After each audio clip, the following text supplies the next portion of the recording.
Hello everyone, my name is Brendan Snyder. Thank you so much for joining me and welcome to another episode of Album Ranking. This one for the classic rock band Scorpions. And so the band itself goes way back, all the way to 1965. They've been around 57 years.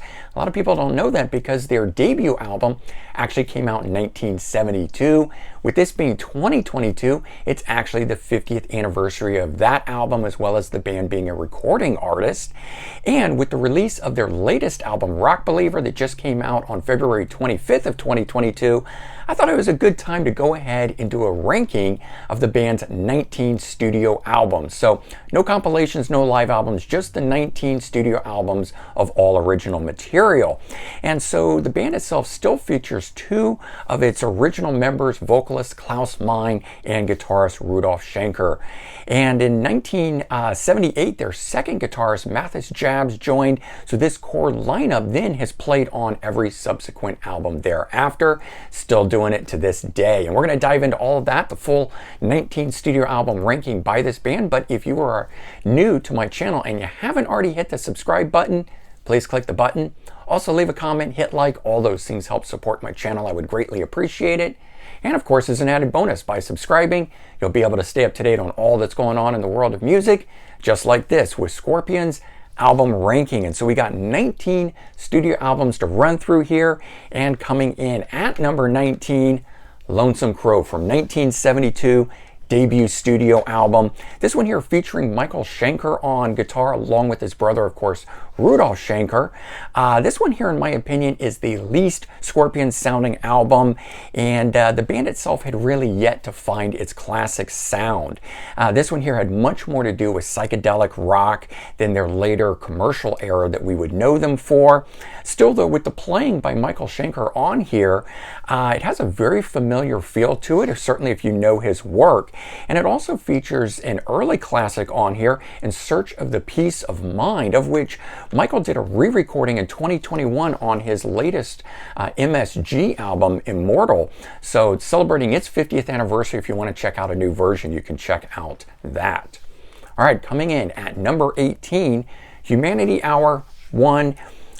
2007 release, 16th studio album. This one here produced by James Michael and Desmond Child.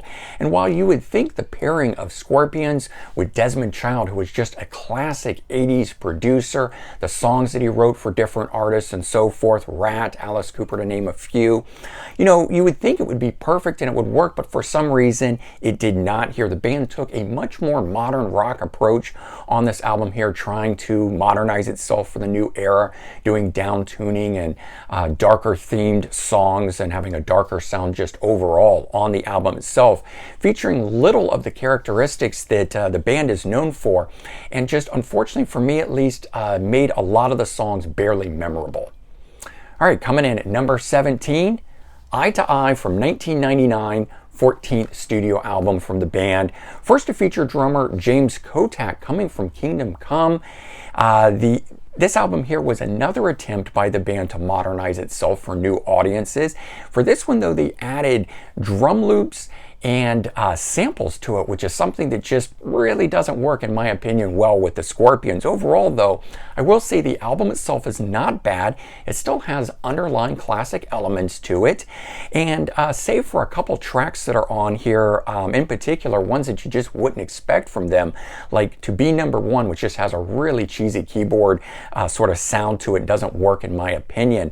The rest of the album is still pretty good on here, but having some of those tracks that didn't work, it created a very disjointed feel to this, and I'd love to see this album get a remix to it, eliminating all those samples and drum loops, get some re-recorded drums on here. I think there's a really good album hidden in here that could be a lot better than we're all currently hearing. All right, coming in at number 16, Fly to the Rainbow, 1974, second studio album. First one to feature Uli John Roth and bassist Francis Buchholz on it. New guitarist Uli brought much more psychedelic and a blues vibe to the band than they had previously had. The band itself is still finding its way on this album. They've yet to really define themselves, in my opinion. Still, though, there's some great standout tracks on here, including the album opener, Speedy's Coming, and the title track, Fly to the Rainbow. Coming in at number 15, Taken by Force, 1977 release, 5th studio album from the band, final album to feature Uli Jon Roth, but first album to feature drummer Herman Rarebell. And it's a solid album from that early era, but in my opinion, I've just never been able to get into the production on that first track, Steam Rock Fever, where they mix in live sounds to the studio track itself. For me, the album itself is much more successful from track 2, We'll Burn the Sky, through to the end. And it features an early classic, He's a Woman, She's a Man, on it. Coming in at number 14, In Trance, 1975, 3rd studio album from the band. Beginning to really come into their own on this one here. You can hear those underlying classic elements that would really later define the band. Features the title track, In Trance, which is a really good early classic song. You still hear it live sometimes, performed today. And there's some really good deep cuts on this one, Top of the Bill and Living and Dying. Really good stuff there.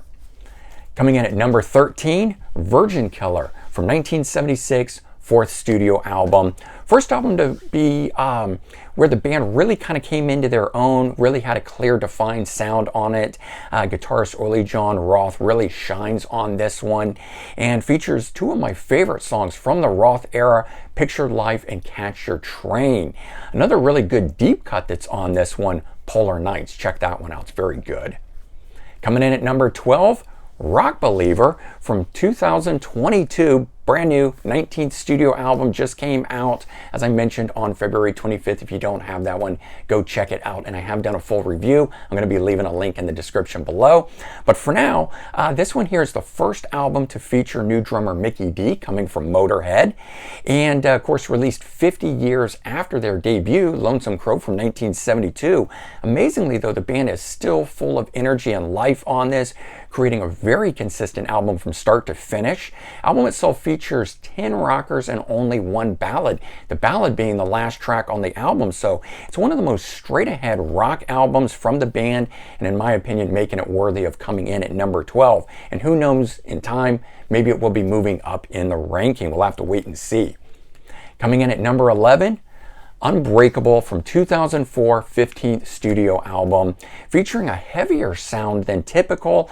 This one is the band itself, again, trying to modernize itself, melding the newer sounds with, its classic sounds. I do think they did it better than some of the other ones that they attempted it on. This album here, though, does have a lot of classic elements with it that we all know and love from the band. And I think in a perfect world, this album here would have reestablished the band for a new generation in the 2000s.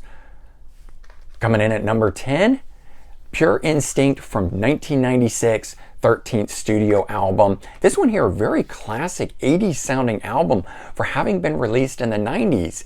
And remember what was going on within the 90s, the alternative rock and grunge rock and things of that nature. So when you listen to this album, just remember what you were here, what else was going on at the time. It features 2 of my favorite songs from the band, Wild Child and Stone in My Shoe. And while those 2 songs on here really do rock, the rest of the album had a much more mellower affair to it, which is actually what's keeping this album from ranking any higher in my list. Coming in at number 9, Return to Forever from 2015, 18th studio album. Last album to feature drummer James Kotak, and it's an interesting album. It's comprised of both new and old songs. The old songs were outtakes and B-sides from the classic 80s era, and then the newer songs on here actually featured outside writers on it. And while those newer ones did have the sound of the Scorpions on it, in my opinion, Scorpion songs are always better when just written by the band itself. There's just something that they have that these outside writers don't, in my opinion. Now this album here featured 7 bonus tracks on it, some of which are my favorite songs on the album: Dancing with the Moonlight, Crazy Ride, and Delirious, making me wonder why those tracks themselves weren't on the album proper. All right, coming in at number 8, Sting in the Tail from 2010, 17th studio album, and a great return to form album. After 3 different attempts that the band tried to modernize their sound, Eye to Eye in 1999, Unbreakable in 2004, and Humanity Hour 1 in 2007, This one here explodes right out of the gate from the first track that's on here. It stays solid all the way through, and it's reminiscent to me of a lot of their classic 80s albums. You know, at the time when this album came out, around 2012, the band itself was saying they thought this would be the last album and they were going to retire at that point. Thank goodness they didn't, but had they gone out, this would have been one heck of an album to go out on.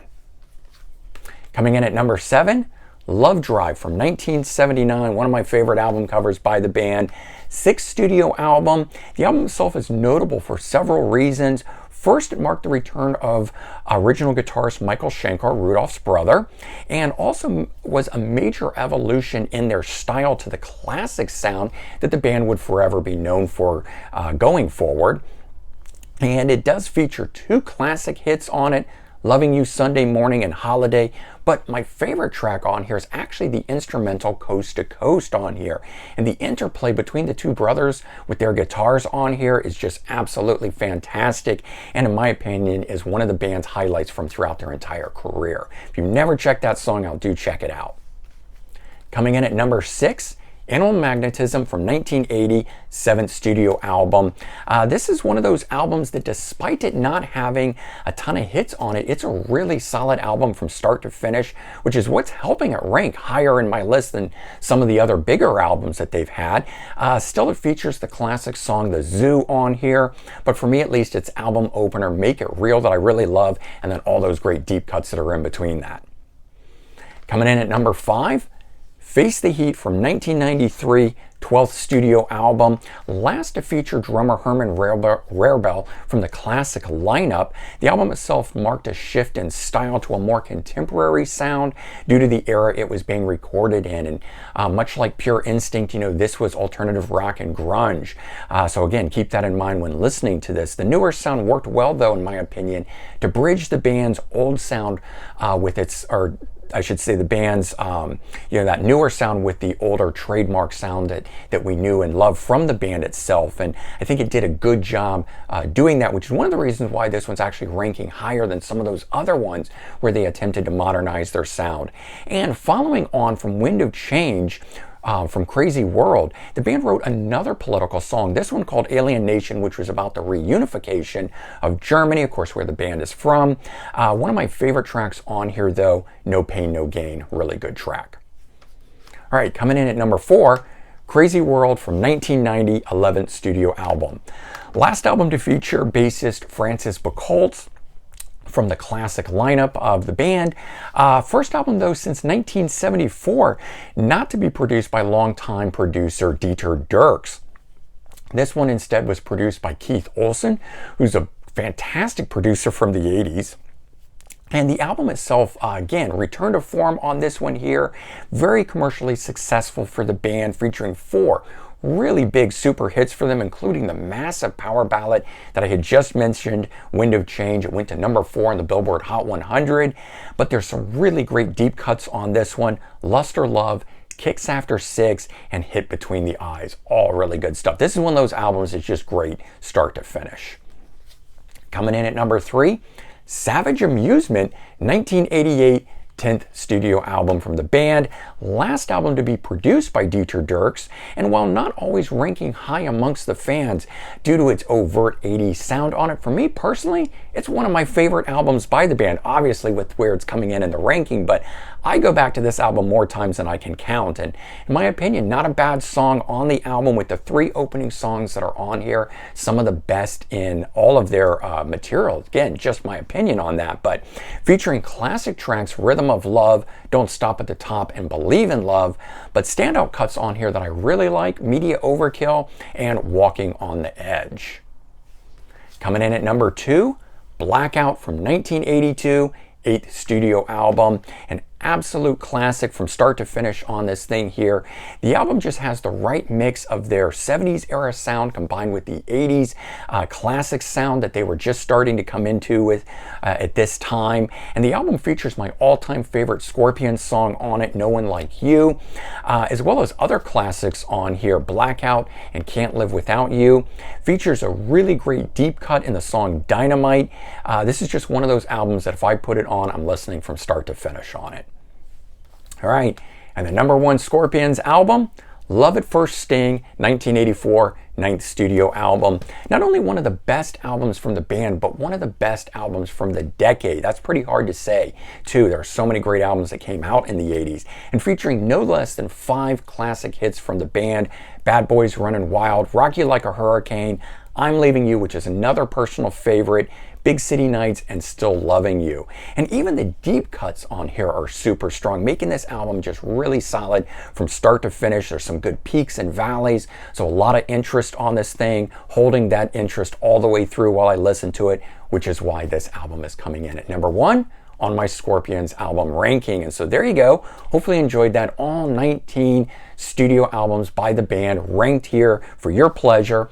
As I mentioned, I will leave a link to the brand new album Rock Believer, link in the description to a full review that I've done on that if you want to check it out and know more. And certainly if you've enjoyed this video, consider sharing it out on social media. Help spread the word both for my channel and for the Scorpions. We would both greatly appreciate it. All right, everyone, take care. Let me know your thoughts. Have a great day, and I'll talk to you all real soon. Bye-bye, everyone.